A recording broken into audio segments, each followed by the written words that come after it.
राधे राधे भक्तों। आज मैं आपको कार्तिक मास महात्म का 31वां अध्याय सुनाऊंगी।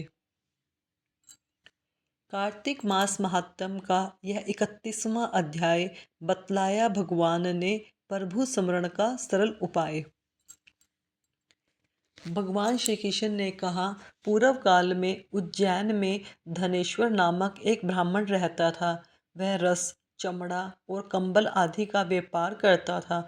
वह वैश्यगामी और मद्यपान आदि बुरे कर्मों में लिप्त रहता था। चूंकि वह रात दिन पाप में रत रहता था, इसलिए वह व्यापार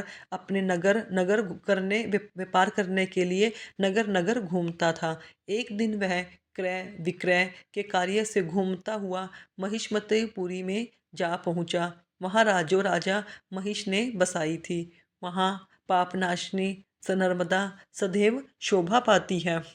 उस नदी के किनारे कार्तिक का व्रत करने वाले बहुत से मनुष्य अनेक गांवों से स्नान करने के लिए आए हुए थे।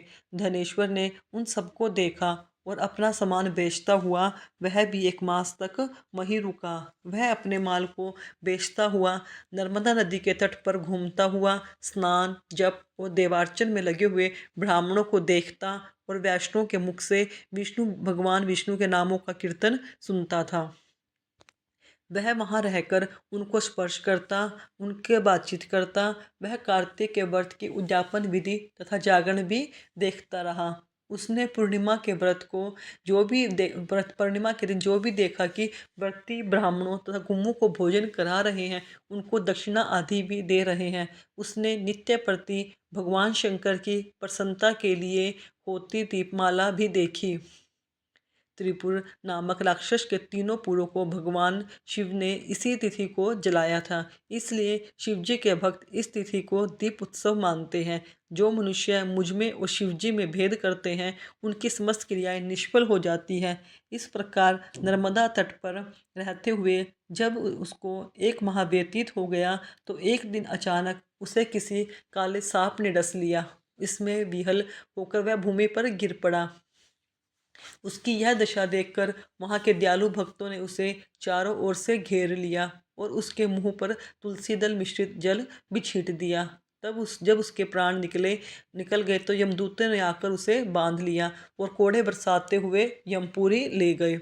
उसे देखकर चित्रगुप्त ने यमराज से कहा, इसने बाल्यावस्था से लेकर आज तक केवल बुरे कार्य ही किए हैं। इससे जीवन में तो पुण्य का लेश मात्र भी दृष्टिगोचर नहीं होता है। यदि मैं पूरे 1 वर्ष तक भी आपको सुनाता रहूं, तो भी इसके पापों की सूची समाप्त नहीं होगी। यह महापापी है, इसलिए इसको एक कल्प तक घोर नरक में डालना चाहिए। चित्रगुप्त की बात सुनकर यमराज ने कुपित होकर कालनेमी के समान अपना भयंकर रूप दिखाते हुए उसे अपने अनुचरों को आज्ञा देते हुए कहा, हे प्रेत सेनापति, इस दुष्ट को मुद्गरों से मारते हुए कुंभी पाक नरक में डाल दो। सेनापतियों ने मुद्गरों से उसको सिर फोड़ते हुए कुंभीपाक नरक में ले जाकर खोलते हुए तेल के कढ़ाई में डाल दिया। प्रेत सेनापतियों ने उसे जैसे ही तेल के कढ़ाई में डाला, वैसे ही वहाँ का कुंड शीतल हो गया। ठीक उसी प्रकार जिस प्रकार पूर्व काल में प्रहलाद जी को डालने से दैत्यों की जलाई हुई आग ठंडी हो गई। यह विचित्र घटना देखकर प्रेत सेनापति यमराज के पास गए और उनसे सारा वृतांत कहा।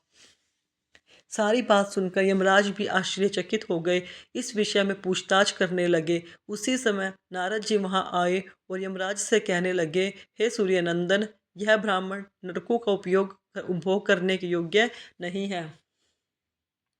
जो मनुष्य पुण्य कर्म करने वाले लोगों को दर्शन, स्पर्श तथा उनके साथ वार्तालाप करता है, वह उनके पुण्य का छठा अंश प्राप्त कर लेता है। यह धनेश्वर तो 1 मास तक श्रीहरि के कार्तिक व्रत का अनुष्ठान करने वाले असंख्य मनुष्यों के संपर्क में रहा।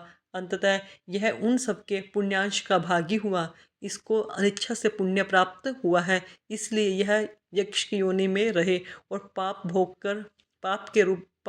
के रूप में सब नरक का दर्शन मात्र से ही यम यातना से मुक्त हो जाए। भगवान श्री कृष्ण ने कहा, सत्यभामा, नारद जी के इस प्रकार कहकर चले जाने के पश्चात धनेश्वर को पुण्यात्मा समझते हुए यमराज के दूतों ने उसे नरक दिखाने की आज्ञा दी। राधे राधे भक्तों।